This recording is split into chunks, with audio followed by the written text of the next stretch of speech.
अस्सलाम वालेकुम नाज़रीन, कल्याण न्यूज़ सां गॾु मां आहियां सारंग लतीफ़। अचो त नज़र विझूं अॼु जी अहम ख़बरुनि ते।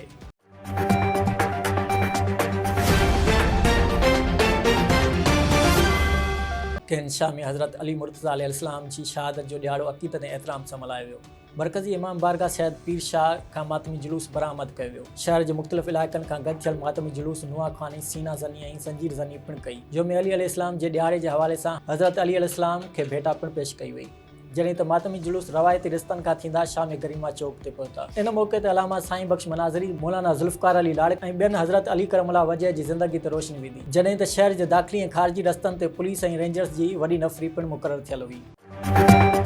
सॼे मुल्क जा बदीन में बि शहादत हज़रत अली करमुल्लाह वजह वॾी अक़ीदत ऐं एतिराम सां मल्हायो वियो। मातमी जुलूस मरकज़ी इमाम बारगाह काशाना ज़ैनबिया शाहनवाज़ चौक खां निकितो, जेको काज़िया वाह खां थींदो मरकज़ी इमाम बारगाह काशाना ज़ैनबाद पहुचो। ॿिए तरफ़ मातमी जुलूस में सिक्योरिटी जा इंतज़ाम इंतहाई सख़्त कया विया हुआ। नवाब वली मोहम्मद वेझो ॻोठ मियांदाद गबोल ऐं अमीर बख़्श गबोल में गैस्ट्रो वबा पकड़जी वई। गैस्ट्रो सबबु 14 सालनि जी सईदा गबोल फौत। केतिरा ई ॻोठाणा गैस्ट्रो सबबु मुख़्तलिफ़ इस्पतालनि में इलाज हेठि। ख़बर मूजिबि नवाब वली मोहम्मद वेझो ॻोठ मियांदाद गबोल ऐं अमीर बख़्श गबोल में गैस्ट्रो वबा पकड़जी वई। गैस्ट्रो सबबु 14 सालनि जी सईदा गबोल काज़ी अहमद इस्पताल में फौत थी वई। जॾहिं त केतिरा ई मर्द, औरतूं ऐं ॿारड़ा, जिन में दिलदार गबोल, हकीम गबोल, सुहारो गबोल, असद गबोल समेत 100 खां वधीक ॻोठाणा गैस्ट्रो सबबु काज़ी अहमद नवाब शाह इस्पताल में इलाज हेठि आहिनि। ॻोठाणनि मीडिया सां ॻाल्हाईंदे चयो त गैस्ट्रो सबबु 100 खां वधीक मरीज़ नवाब वली मोहम्मद, काज़ी अहमद ऐं नवाब शाह जी इस्पतालनि में इलाज हेठि आहिनि। हिननि चयो त सिहत खातो नोटिस वठी डॉक्टरनि जूं टीमूं मोकिले जीअं ॻोठाणनि जूं ज़िंदगियूं बचाए सघजनि। शाहपुर जानिया भरिसां गचेरो पुराणो थाणे जी हद कचे जी देह खैरू देरो में कचे जी ॻोठ अर्ज़ मोहम्मद लिगारी वासी नौजवान पोरियत मंज़ूर सोलंकी खे जतोई बिरादरी जे हथियारबंदनि मुबैना फायरिंग करे बेदर्दी सां क़त्ल करे छॾियो। छिकताण ऐं फायरिंग सबबु लाश जाइ वारदात ते पियल।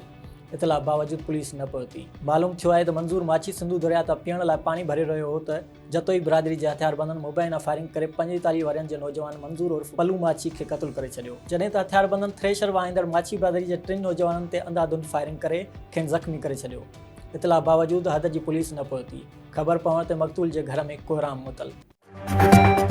ठटे जो साहिल उञारो थी वियो। हज़ारे माण्हू पाणी जी ख़ैरात वठण लाइ ठोकरूं खाइण लॻा। पखी पखण माल भरण लॻा। ख़बर मूजिबि ठटे जी साहिली तक 78 ते 3 लख माण्हुनि जे अरिड़हं शाखुनि ज़रिए उञ उजाईंदड़ उडेरो बैराज पुलिस पहिरे में पको करण ख़ातिर गुज़िरियल 1 महीने खां बंदि कयो वियो आहे। किथां बि वाटर लिंक न ॾियण जे करे पूरे इलाइक़े जो पाणी बंदि कयो वियो आहे। जिते ज़राअत तबाह थी रही आहे, उते 3 लख माण्हू ईद जूं ख़ुशियूं ख़रीदण बजाए पाणी जी ख़ैरात वठण लाइ दरबदरी जूं ठोकरूं खाइण ते मजबूर आहिनि। इलाइक़े वासियुनि जो चवणु हो त पाणी जे रसद फौरन बहाल कई वञे, छाकाणि त लखे माण्हुनि जो सब्र जो पैमानो लबरेज़ थी रहियो आहे। असांजे जीअण जो सहारो पाणी आहे, पर मुकमल पाणी जो लॉकडाउन हुजण करे सख़्त परेशानी खे मुंहुं ॾियणो पइजी रहियो आहे। हिननि आला अख़्तियारनि खां घुर कई त उडेरो बैराज में पाणी छॾे हितां जे माण्हुनि में छायल बेचैनी ख़तमु कई वञे।